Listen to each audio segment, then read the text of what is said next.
First off, thanks to you, Maury and Kara and everybody for putting on these connection series this year. They're marvelous. Go ahead and pull up that slide. And I wanted to share in pictures, not that slide, but the next one. As you know, on February 24th, Russia invaded Ukraine. Here's a map that showed sort of the three prongs that were happening. In the north toward the capital of Kiev, in the direct east toward Kharkiv, and in the south toward Kherson, Odessa, Mykolaiv, and so forth. We lived and oversaw the church and humanitarian efforts in the east, so pretty much from Kiev on over. I love this title of Connections Through Transition. If there's any transition that's been experienced this year, it's for the people of Ukraine. Let's go to the next slide, Maury. You can see the devastation. This is a picture from Kiev and the refugees that just took off.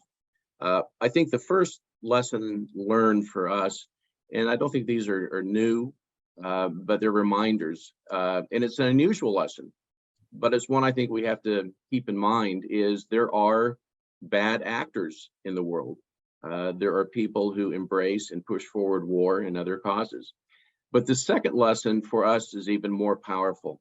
There are many, many more people who are good and kind and forgiving and resilient. And we've seen that with the Ukrainian crisis. This slide to the right shows the status of Ukrainians fleeing. Just March 13th, I think, is the date of that slide. So 3 weeks into the crisis. As we sit here today, it's astounding to look at the numbers. Maybe go to the next slide, Maury. Ukraine has about 41.5 million, or had about 41.5 million people in country.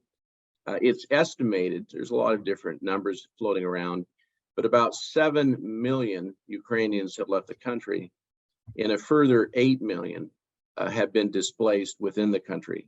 So that's 15 million people. That's a third of the country who's had their lives affected. Most impactful has been on women, elderly, and children. They have formed the bulk of the refugees that have primarily moved west toward Europe and then around the world, as the government forbade males, except with certain exceptions, between 18 and 60 from leaving the country. And you can see that in this picture to the right at a train station, where most of the individuals, the two gentlemen in the front, are actually assisting with people boarding trains. And this is a good example to me of the humanity I talked about before, the second lesson of how kind and generous people are. Western Europe opened their arms to Ukrainians. Trains were free. People were allowed to live in other people's homes and guest houses, apartments for free. Food was provided. But let me give you one example of a transition for a young man in the next slide. This is Maxime V, I'll call him. He was a missionary with us. He's from the city of Lviv in the far western part of Ukraine. And he served a 2-year mission with us. He put his university studies on hold. He's fluent in English, German, Ukrainian, and Russian. When he finished his mission in March, he was excited to go home, see his family, and continue his university education. But he was immediately called into the army, and where he has been serving primarily as a translator throughout Ukraine. I've had a number of conversations with him when he's been able to communicate.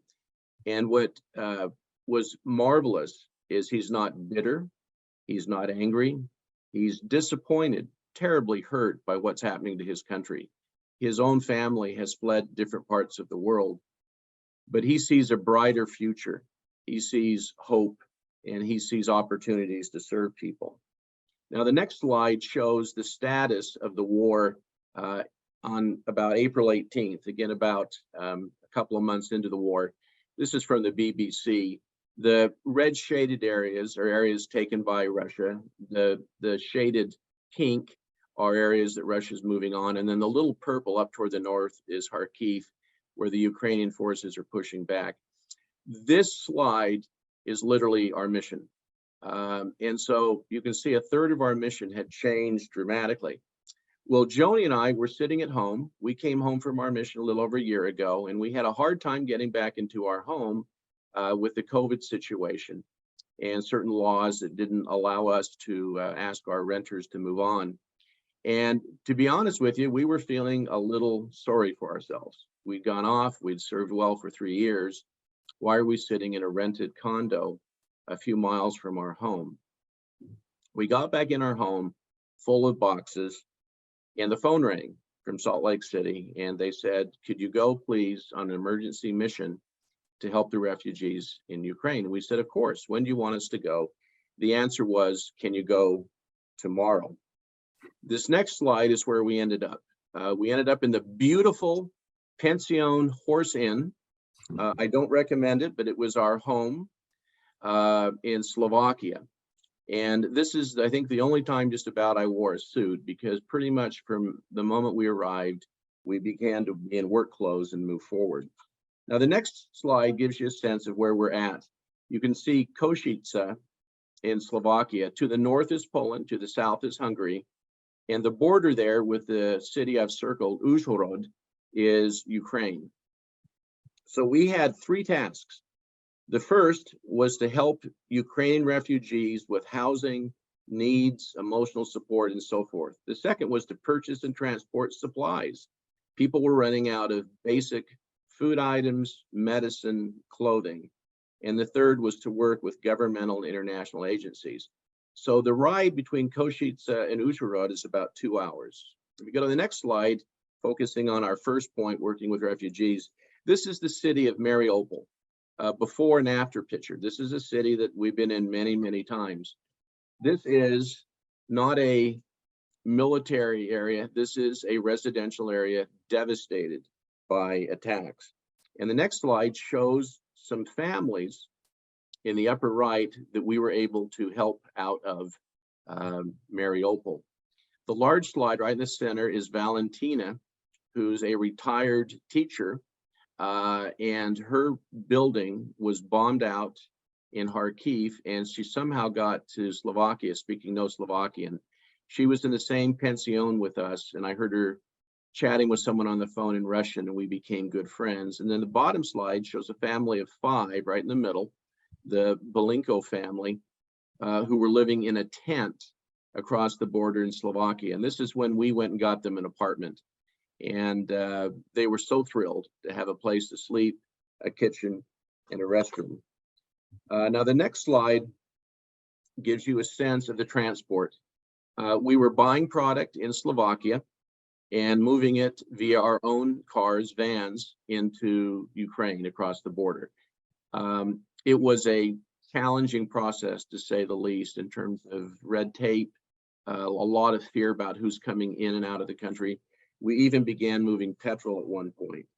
And the next slide then shows a brief feeling of some of the international agencies.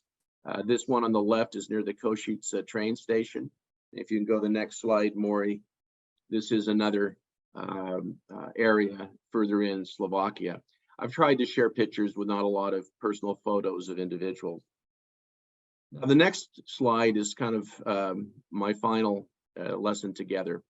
All over Slovakia are these castles, a reminder that war and conflict has been with us in perpetuity almost. But of greater antiquity is kindness, sisterhood, brotherhood, family, service, and generosity. In this disaster, the amount of kindness and goodness that we have seen personally has far exceeded the horrors that people have experienced. And finally, a lesson learned: life goes on. During our time in Slovakia, we had grandchildren with birthdays, we had children who graduated university, and we even had a new granddaughter born. Service is rarely convenient, but it's always worth it. At this Christmas season, no matter our faith or our creeds, we can agree that connections are important and that we can connect through service, kindness, understanding, and generosity. As Luke recorded in Acts relative to Jesus Christ, he went about doing good. I think that's something each of us can strive to do. And I'm grateful to have shared these thoughts with you this morning. Thank you very much.